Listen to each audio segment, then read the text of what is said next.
Pero para eso, al principio del mensaje me voy a tener que poner en papel de acusador, fiscal sería, ¿no, Anita? De fiscal o querellante en contra de Dios, para desmitificar, para poder darle la oportunidad a Dios de que nos enseñe. A veces tenemos que acusarlo, que plantearle cosas, y vamos a ver que no vamos a ser los únicos en esta mañana en acusar a Dios, en pedirle respuestas, sino que en la palabra también hubo varios casos. En esta mañana me gustaría que pensemos dónde está Dios, o dónde estaba. ¿Dónde está Dios cuando ocurren accidentes, cuando hay hambre, cuando hay violaciones, cuando hay dolor, o cuando te pasaron cosas a vos? ¿Dónde estuvo Dios? ¿Está Dios? El ateísmo justamente en este punto reflexiona que si Dios existiera, el mal no existiría, porque si hay un Dios bueno, tendría que destruir el mal. Es un planteo ateísta muy fuerte. Hay muchos argumentos que se hacen con respecto a este tópico. Si Dios existiera, no existiría el mal, y como el mal existe, por tanto Dios no existe. Plantean ellos, lo plantean así. Hay filosofías y estudios y planteos de filósofos de la antigüedad y modernos que hacen esta afirmación. Bueno, vamos a ver si es así. Les invito a abrir la palabra en el libro de Job.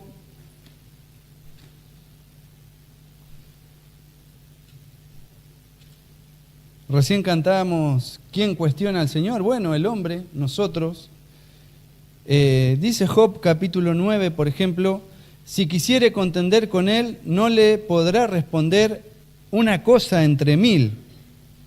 9:3. Job 33.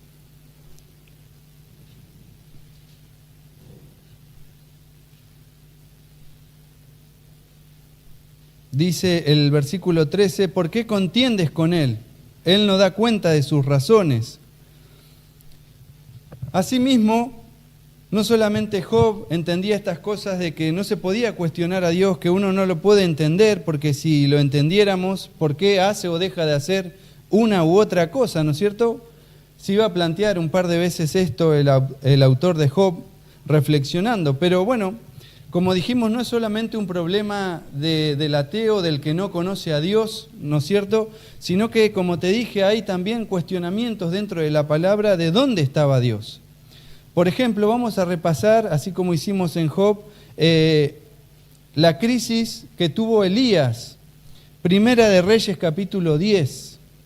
¿Dónde está Dios? ¿Quién le puede responder? Si él respondiese, si él actuase, no existiría, no pasarían tal o cuales cosas. No me hubieran pasado ni siquiera a mí. Elías 19, de Primera de Reyes 19, la historia de Elías, Primera de Reyes 19. Elías, como ustedes se acuerdan, él había exterminado a los profetas de Baal en esta situación que habían hecho contra el pueblo, cuando él les dice, ¿hasta cuándo claudicaréis entre dos pensamientos? O sirvan a Dios o sirvan a los Baales, y hace el sacrificio. Bueno, después de eso es amenazado por la esposa del rey, y dice así 19:4. Y él se fue por el desierto un día de camino, y vino y se sentó debajo de un enebro deseando morir, y dijo, basta ya, Jehová, sácame la vida. Crisis de fe. Elías. Y más abajo le va a decir, solo yo he quedado. ¿Cuántas veces le has dicho, no hay nadie que esté pasando lo que yo estoy pasando? Job, volvamos a Job, también una crisis de fe, para que entendamos que este problema de dónde está Dios no es un problema que lo tienen solamente la gente afuera, sino también gente de fe. Ya sabemos quién es Job, ¿no? No hay varón como él, las características, capítulo 1 y 2. Pero dice el capítulo 10, el versículo 1 y 2. Mi alma está hastiada de mi vida, y voy a dar libre curso a mi queja. Hablaré con amargura de mi alma. Dios, no me condenes, hazme entender por qué contiendes conmigo. ¿Qué es lo que le estaba diciendo Dios? Te lo traduzco en palabras actuales. Elías le dijo, yo solamente estoy peleando, estoy solo. Job le va a decir a Dios, a los malos le va bien, versículo 3, ¿te parece bien que oprimas y deseches la obra de tus manos y que favorezcas los designios de los impíos? ¿A los malos le va bien y te la agarrás conmigo? Eso le estaba diciendo Dios, Job a Dios.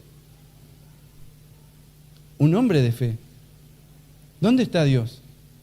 Si Dios existiera, tendría que destruir el mal. No solamente tuvo una crisis Elías, no solamente tuvo una crisis Job. Fíjense lo que dice David, por ejemplo, Salmos 31.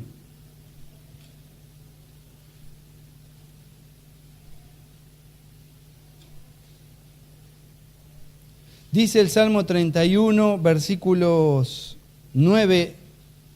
Ten misericordia de mí, Jehová, porque estoy en angustia, se han consumido de tristeza mis ojos, mi alma también y mi cuerpo, porque mi vida se gastó de dolor, mis años en suspirar, se agotaron mis fuerzas a causa de mi iniquidad y mis huesos se han consumido.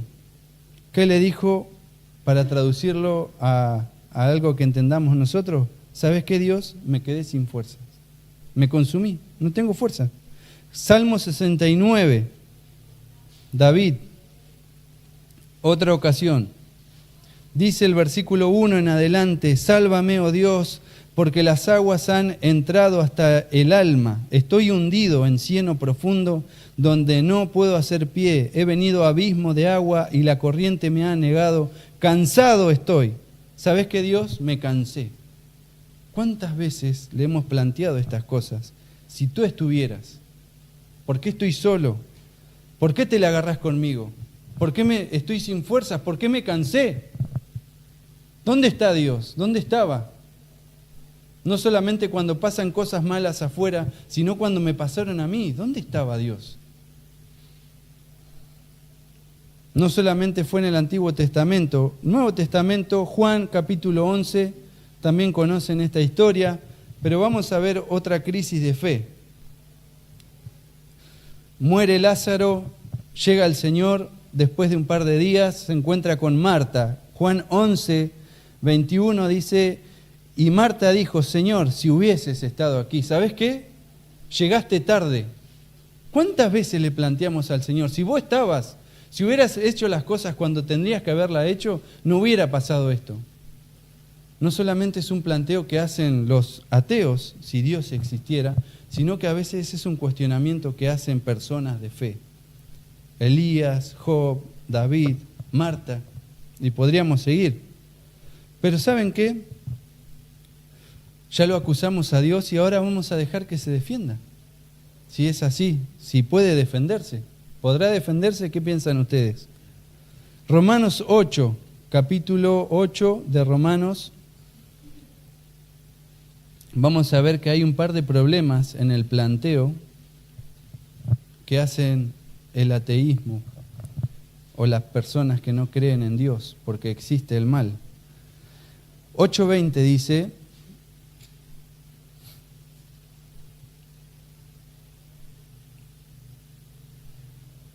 perdón, 9:20, ahí al lado nomás, dice, más antes, hombre, ¿quién eres tú para que alterques con Dios? ¿Puede decir el vaso de barro al que lo formó, ¿por qué haces así? ¿Puede el hombre decirle, ¿por qué hiciste así? ¿Por qué te manejas así, Dios? ¿Puede el hombre decir esto? Fíjense que para plantear este tópico tendrían que ponerse en un lugar de arrogancia, en un lugar de conocimiento que el hombre no tiene.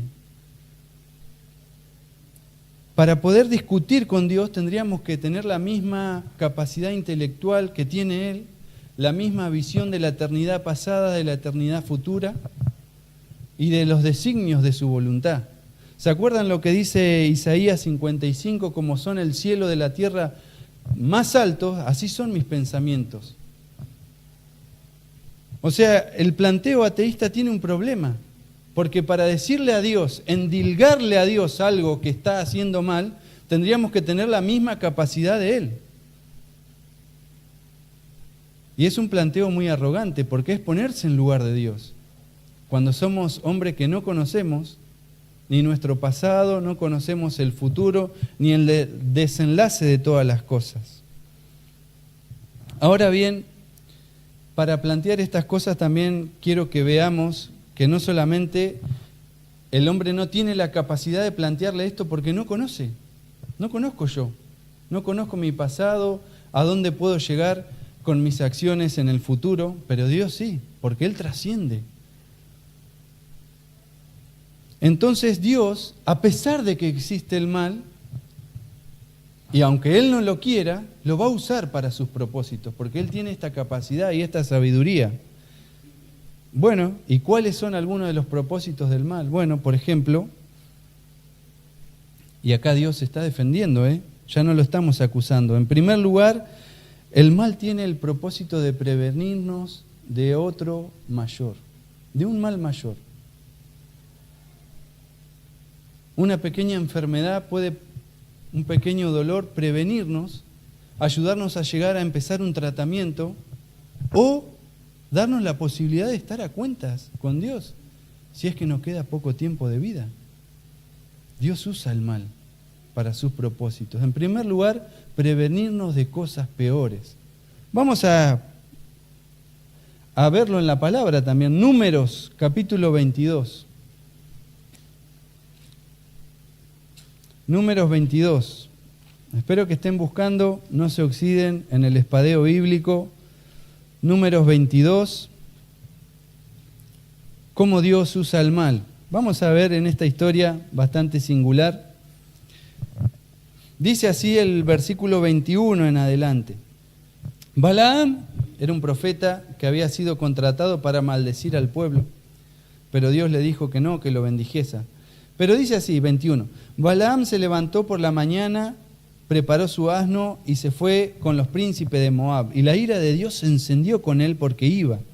Y el ángel de Jehová se puso en el camino para adversario suyo. Iba pues él montado sobre su asna y con él 2 criados suyos. Y el asna vio al ángel de Jehová que estaba en el camino con su espada desnuda en su mano, y se apartó el asna del camino e iba por el campo. Entonces azotó Balaam al asna para hacerla volver al camino. Pero el ángel de Jehová se puso en la senda, otra vez, de las viñas, que tenía una pared a un lado y a otro, y viendo el 25, el asna, el ángel de Jehová, se pegó contra la pared y apretó contra la pared el pie de Balaam, y éste volvió a azotarla. Y el ángel de Jehová se puso un poco más allá, y se puso en una angostura donde no había camino para apartarse ni a derecha ni a izquierda, y viendo el asna, el ángel de Jehová se echó debajo de Balaam, y Balaam se enojó y azotó su asna. ¿Cuántas veces nos han pasado algunas situaciones que no sabemos por qué nos pasa y renegamos o nos sentimos mal y no sabemos que Dios quizá nos está cuidando de males mayores? Fíjate lo que dice el versículo 21, entonces Jehová, 31, perdón, del capítulo 22, entonces Jehová abrió los ojos de Balaam, que no había visto el ángel, solo el asna lo había visto, y vio al ángel de Jehová que estaba en el camino y que tenía su espada. Y Balaam hizo reverencia y inclinó su rostro. Y el 32, y el ángel de Jehová le dijo, ¿por qué azotaste tu asna esta 3 veces? He aquí yo he salido para resistirte. 33, el asna me ha visto y se ha apartado luego delante de mí 3 veces.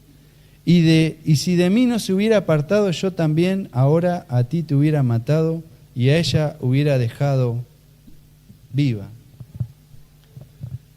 El asna lo estaba haciendo renegar a Balaam, ¿no es cierto? Traspolémoslo a nuestra actualidad. Tu auto se rompe.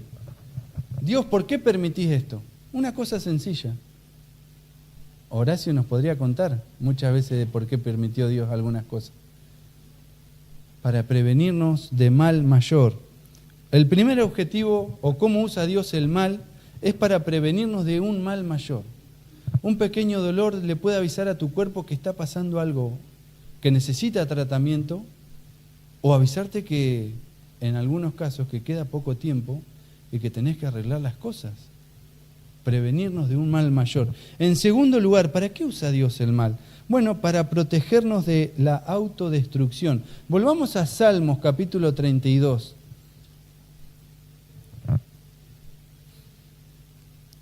Dios usa el mal para protegernos, para que no nos destruyamos a nosotros mismos. Él lo permite a veces.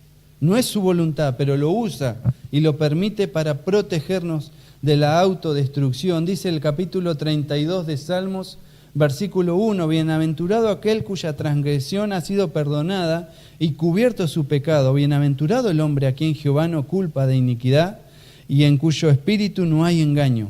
Y acá viene cómo usa Dios el mal. Mientras callé, se envejecieron mis huesos en mi gemir todo el día, porque de día y de noche se agravó tu mano, se volvió como un verdor en sequedades de verano.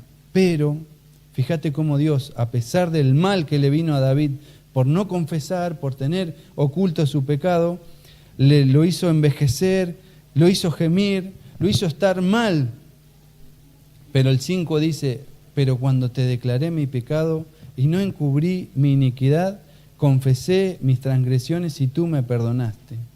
Por esto van a orar a ti.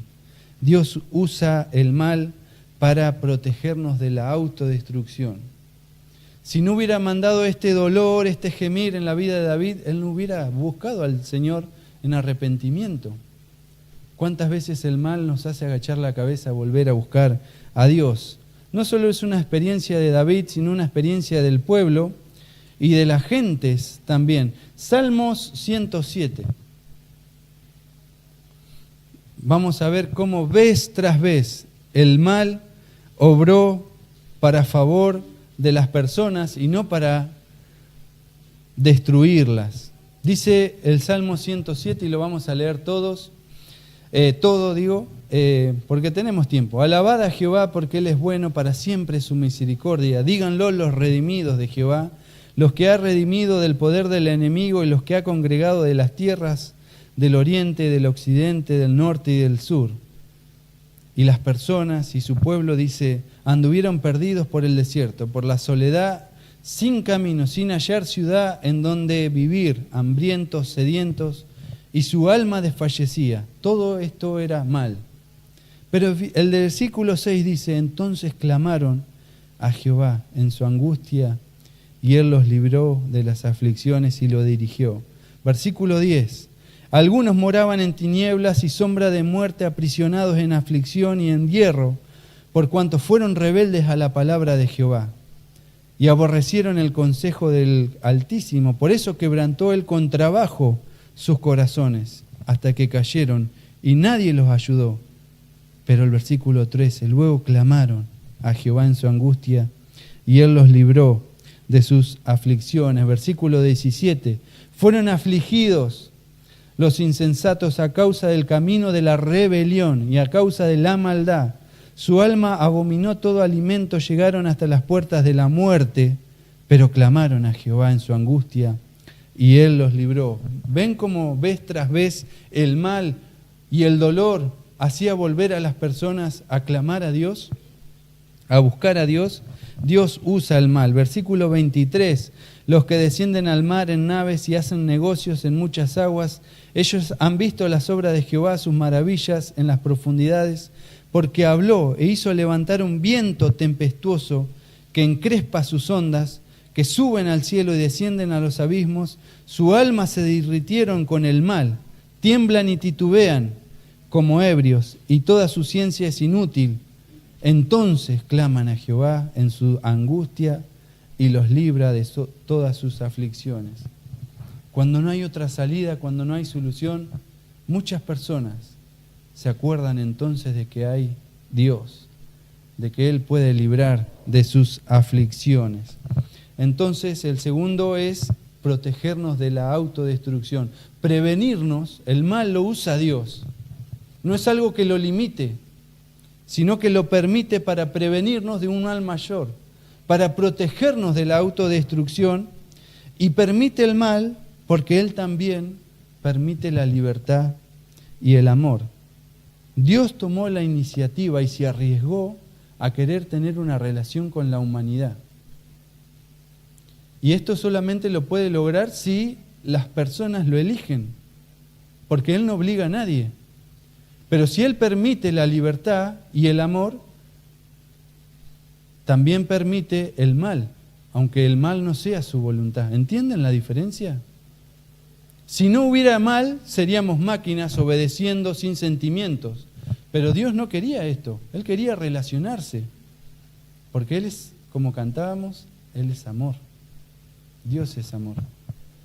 Pero en este permiso, en el libre albedrío, también permite que las personas no lo escojan. ¿Cómo está nuestra relación con Dios? ¿Lo estamos escogiendo a Él? ¿Lo estamos amando? También hemos leído hace un tiempo, pero vamos a repasarlo, Deuteronomio capítulo 11. Creo que Horacio había estado por Deuteronomio, si no me equivoco. Deuteronomio capítulo 11. Quinto libro del Antiguo Testamento. Dios toma la iniciativa y se arriesga a conquistar corazones y no obliga a nadie. Y nos da la posibilidad de elegir. 11:26. He aquí yo pongo, le dijo al pueblo de Israel, delante de vosotros la bendición y la maldición. La bendición si oyereis los mandamientos de Jehová, vuestro Dios, que hoy les prescribe, y la maldición si no oyereis los mandamientos de Jehová, vuestro Dios, y os apartareis del camino que yo les ordeno. Romanos capítulo 2. Entonces Él le dio al pueblo de Israel la capacidad de elegir bendición o maldición.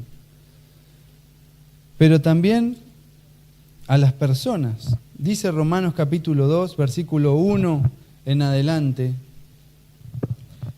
Por lo cual eres inexcusable, oh hombre, quien quiera que seas tú que juzgas, pues en lo que juzgas a otros te condenas a ti mismo, porque tú que juzgas haces lo mismo. Mas sabemos que el juicio de Dios es contra los que practican tales cosas, es según verdad. ¿Y piensas esto, oh hombre, tú que juzgas a los que tal hacen y haces lo mismo, que tú escaparás del juicio de Dios?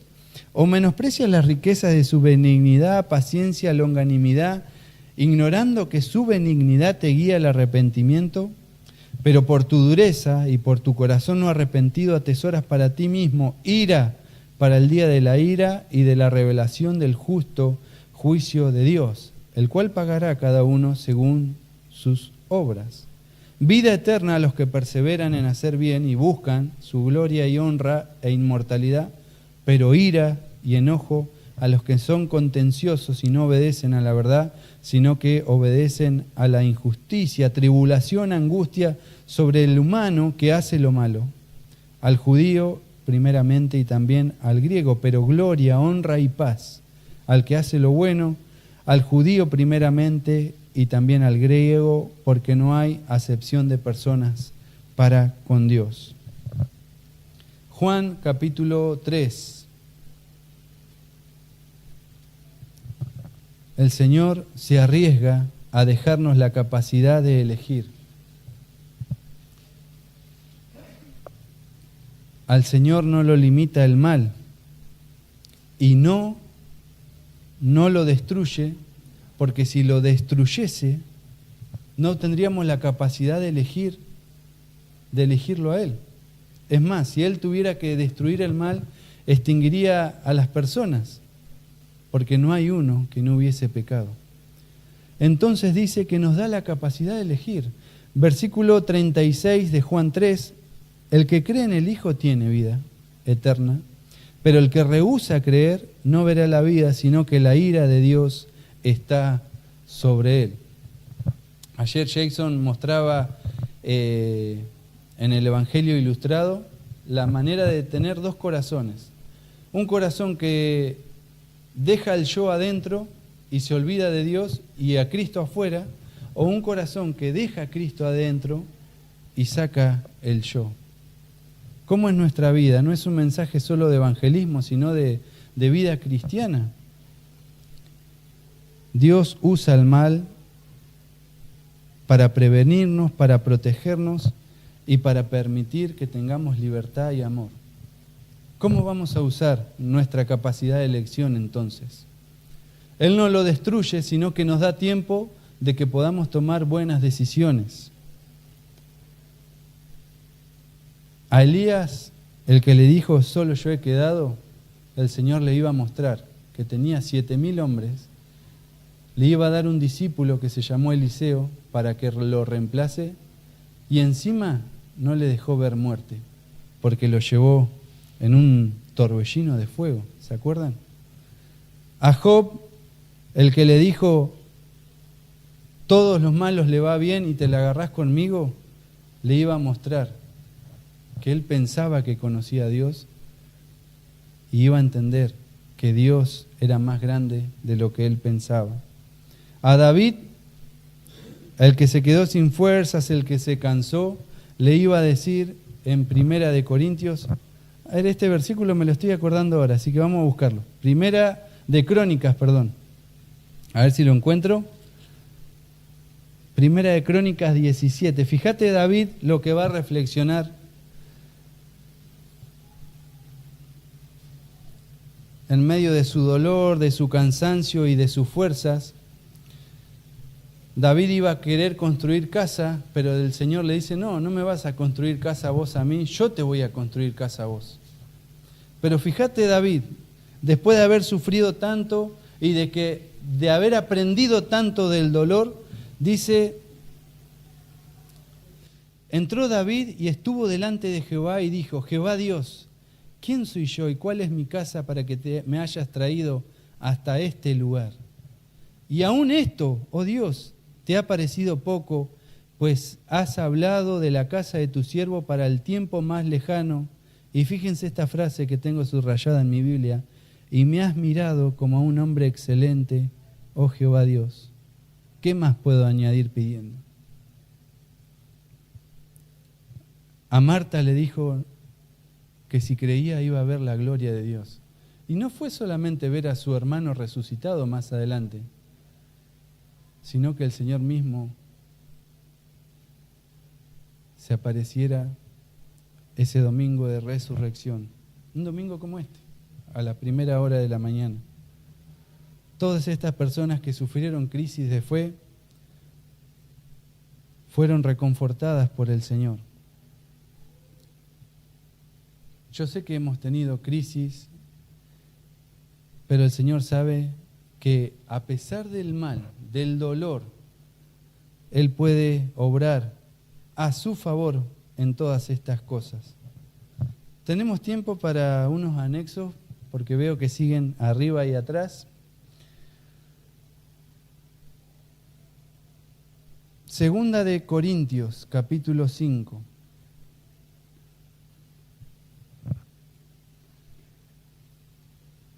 Y antes de terminar con esta chapita que anoté acá, 2 puntos más.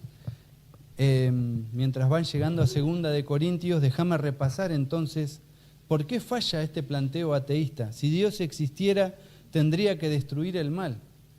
Porque si lo destruye, no tendríamos la capacidad de elegir.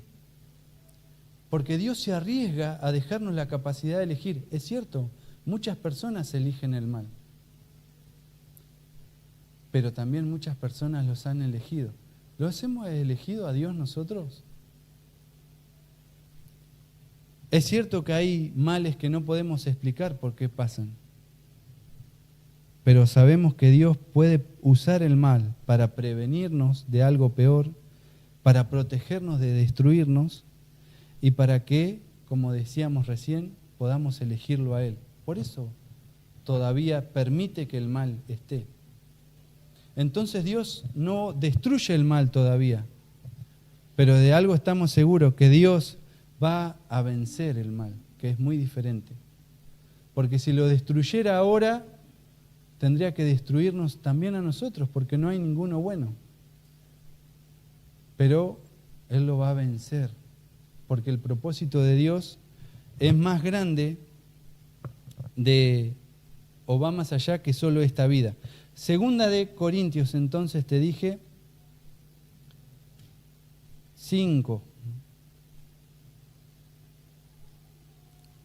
Claro, el ateo cuestiona a Dios por el mal porque pretende vivir su vida solo ahora y no tiene en cuenta que los planes de Dios son más grandes. El objetivo de Dios no es hacernos solamente felices en esta tierra, es prepararnos para la eternidad, al hombre y a la mujer que cree en Él.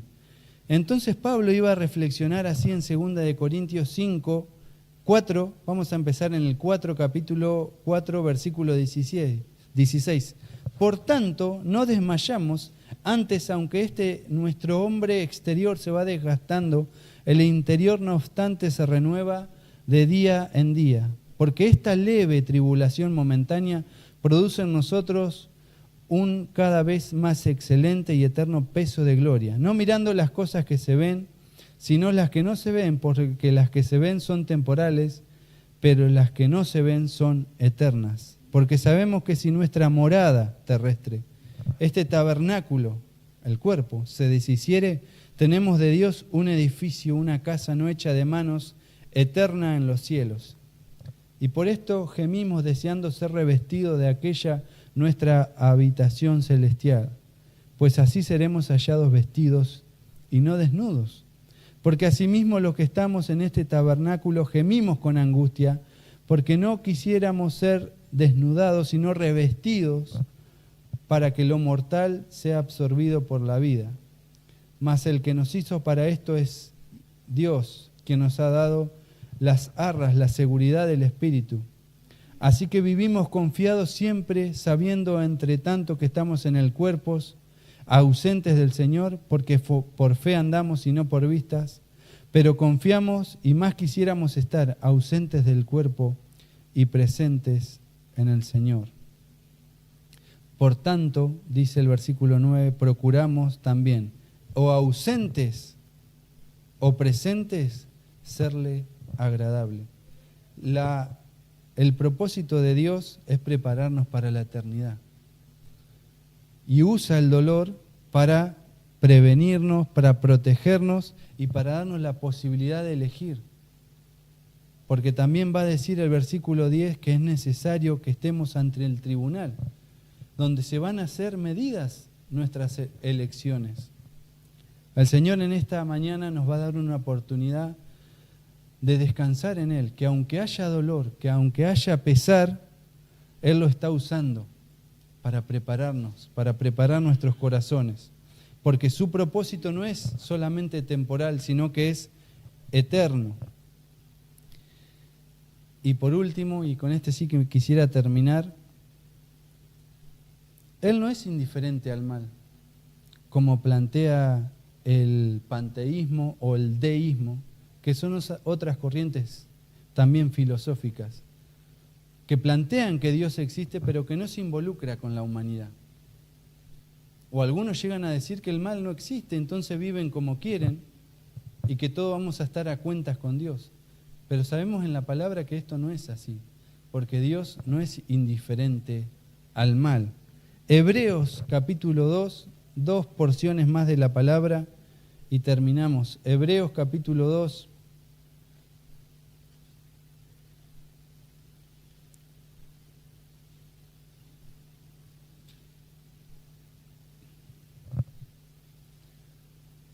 Dice el 1, por tanto es necesario que con más diligencia, el dolor no te tiene que menguar tu fe, sino te tiene que dar más diligencia a atender las cosas que hemos oído, no sea que nos deslicemos. Porque si la palabra dicha por medio de los ángeles fue firme y toda transgresión y desobediencia recibió su justa retribución, ¿cómo escaparemos nosotros si descuidamos una salvación tan grande? Versículo 5, porque no sujetó a ángeles al mundo venidero acerca del cual estamos hablando, porque alguien testificó en cierto lugar diciendo, ¿qué es el hombre para que te acuerdes de él? ¿O el hijo del hombre para que lo visites? Pero le hiciste un poco menor que los ángeles y le coronaste de gloria y honra y le pusiste sobre las obras de tus manos. Todo lo sujetaste bajo sus pies, porque en cuanto le sujetó todas las cosas, no dejó nada que no sea sujeto a él. pero todavía no vemos que todas las cosas le sean sujetas. Pero sí vemos a aquel que fue hecho un poco menor, a los ángeles, a Jesús coronado de gloria y honra, y a causa del padecimiento de la muerte, para que por la gracia de Dios gustase la muerte por todos. Porque convenía a aquel por cuyas causas son todas las cosas, y por quien todas las cosas subsisten, que habiendo de llevar muchos hijos a la gloria, perfeccionase por medio de las aflicciones al autor de la salvación de ellos. El Señor no es indiferente al dolor. Él compartió en la persona de Cristo Jesús el sufrimiento, y por medio del sufrimiento perfeccionó al autor de la salvación. Dios no es indiferente. Él está presente. En algunas no sabemos por qué o con qué objetivo, y en otras tal vez sí.